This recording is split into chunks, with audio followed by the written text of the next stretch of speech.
வணக்கம். செல்வகுமாரின் மாலை வானிலை ஆய்வறிக்கை. மாலை 6:45 பதிவு செய்யப்படும் ஆய்வறிக்கை. அதிகாரப்பூர்வ வானிலை அறிக்கைக்கும் இந்திய வானிலை ஆராய்ச்சித்துறை அறிக்கையை பார்க்கவும். 2026 ஆகஸ்ட் 26 புதன்கிழமை மாலை நிலவர ஆய்வறிக்கை. மதியம் காற்று குவியல் டெல்டாவில் ஏற்பட்டுச்சு. டெல்டாவில் ஏற்படும் பொழுது பார்த்தீங்கன்னா தஞ்சாவூர், திருவாரூர் மாவட்டத்தோட நீடாமங்கலம் சுற்று வட்டாரம்லாம் விட்டு விட்டு விட்டு விட்டு மழை, மாலை வரைக்கும் மழை. அதே போல புதுக்கோட்டை மாவட்டத்திலையும் மழை. அது அப்படியே தஞ்சாவூர் மாவட்டம் ஒரத்தநாடுக்கு தெற்கே பாப்பாநாடு, பட்டுக்கோட்டை பகுதிக்கு மழை பொழிவை கொடுத்துச்சு. அது அப்படியே மதுக்கூர் பக்கம் அப்படியே முற்றிலுமா முத்துப்பேட்டை பகுதியை நோக்கி நகர்ந்த பொழுது ஆங்காங்கே அப்படியே செயலிழந்த வண்ணம் அப்படியே கொஞ்சம் மழை பொழிவை கொடுத்து செயலிழந்துருச்சு. ஆனால் இப்போ காற்று குவிதல் எங்கே ஏற்பட்டு இருக்குன்னு பார்த்தீங்கன்னா சிவகங்கை, புதுக்கோட்டை மாவட்டத்தோட தெற்கு பகுதி ஆவடையார் கோவில் அறந்தாங்கிக்கு தெற்கே சிவகங்கை மாவட்டத்தின் ஒட்டுமொத்த பகுதி, காரைக்குடி, பிள்ளையார்பட்டி உட்பட தேவக்கோட்டை, அப்படியே காளையார் கோவில், சிவகங்கை, மானாமதுரை உட்பட மழை. அப்படியே அந்த மழைப்பொழிவு எங்க அடுத்தடுத்த மணி நேரங்கள் பார்த்தீங்கன்னா தொண்டி, நேரடியாக தொண்டி, மணமேல்குடிக்கு தெற்குப்புறம், கட்டுமாவடி, ஜெகதாப்பட்டினம், கோட்டப்பட்டினம், தொண்டி, மீமிசல் இந்த பகுதிக்கு மழைப்பொழிவை கொடுப்பதற்கு சாதகம் இருக்கிறது.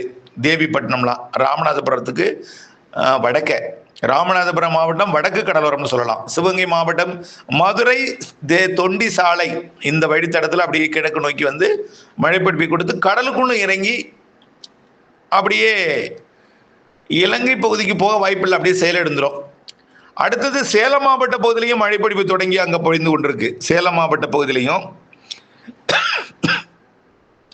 சேலம் மாவட்டத்தில் பார்த்தீங்கன்னா எங்கன்னா சேலத்துக்கு தெற்கே மேட்டூரை ஒட்டிய பகுதியுமே மழை தான்.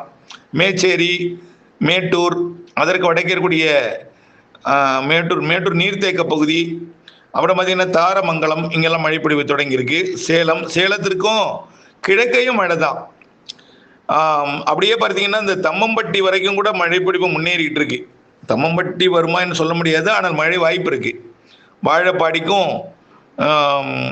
சேலத்துக்கும் இடைப்பட்ட பகுதி, தெற்கு பகுதின்னு சொல்லலாம். அதே போல அப்படியே பார்த்தீங்கன்னா அந்த கல்வராயன் மலையோட தெற்கு பகுதியில் கள்ளக்குறிச்சி மாவட்ட பகுதியை நோக்கி மழை அதற்கு பிறகு அப்படியே கொஞ்சம் கடலூர் மாவட்டத்திற்கும், கள்ளக்குறிச்சி மாவட்டத்திற்கும், விழுப்புரம் மாவட்டத்துக்கும் மழைப்பொழிவை கொடுக்கும். மேலும் பார்த்தீங்கன்னா திருவண்ணாமலை மாவட்டத்தோட சேத்துப்பட்டு, ஆரணி இந்த பகுதியிலையும் மழை உருவாகி இருக்கு. அந்த மழைப்பொழிவு பார்த்தீங்கன்னா அப்படியே வந்தவாசி, அந்த திருவந்திபுரம், காஞ்சிபுரம் மாவட்டத்தோட தெற்கு பகுதி, உத்தரமேரூர் பகுதிக்கு மழைப்பொழிவை கொடுத்துட்டு செங்கல்பட்டுக்கு நல்ல மழைப்பொழிவை கொடுக்க போகுது. செங்கல்பட்டு, கேளம்பாக்கம், திருப்போரூர், மேலும் திருக்கழுக்குன்றம் இந்த பகுதிக்கு நல்ல மழைப்பொழிவு கொடுக்க போகுது.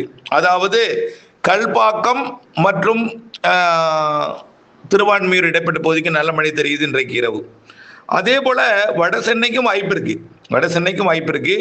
அப்படியே படிப்படியாக ஆங்காங்கே மழைப்பொழிவை கொடுக்கும்.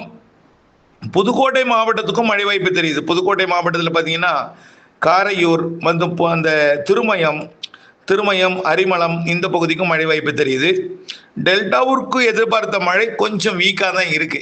ஏற்கனவே பெய்த மழையில கொஞ்சம் குளிர்ந்துட்டு டெல்டா குளிர்ந்துருச்சு. ஏற்கனவே மதியத்திலிருந்து விட்டு உங்களுக்கு சில பேருக்கு தெரியாது எங்க மழை பெய்யுதுன்னு. மேகமூட்டத்தை பார்த்துருப்பீங்க. வடக்கு பகுதியில் அம்மாப்பேட்டை, நீடாமங்கலம், சாலியமங்கலம், தஞ்சாவூர், அதே போல இந்த பக்கம் தஞ்சாவூர் மன்னார்குடி சாலை இந்த பக்கம்லாம் இடமேலையூர் இந்த பகுதியெல்லாம் மழை பொழிந்து கொடுத்தது. பிறகு அது அப்படியே செயலிழந்தது. இப்போ சற்று முன் வரைக்கும் அந்த மழை நீடித்து இருந்தது, விட்டு இப்பொழுது நின்று ஓய்ந்துட்டது. டெல்டா பகுதி மழைப்பொழிவு கோல்போ ஓய்ந்திருக்கு. இப்போ சிவகங்கை, புதுக்கோட்டை மாவட்டம், ராமநாதபுரம் மாவட்டம் வடக்கு பகுதி, சேலம்லேருந்து செங்கல்பட்டு, விழுப்புரம், கடலூர் வரைக்கும் வாய்ப்பு இருக்கு நள்ளிரவுக்குள்ள. கண்டிப்பாக சேலம், கள்ளக்குறிச்சி இடைப்பட்ட பகுதி, அப்படியே பார்த்தீங்கன்னா செங்கல்பட்டு மாவட்டத்தோட மாமல்லபுரம், செங்கல்பட்டு, திருக்கழுக்குன்றது கனமழை வாய்ப்பு இருக்கு. நாளைக்கும் மழை இருக்கும். இதே போல் ஆங்காங்கே, அதாவது 27ஆம் தேதி தென்மேற்கு பருவமழை இன்றை விட நாளை குறைவாக இருக்கும்.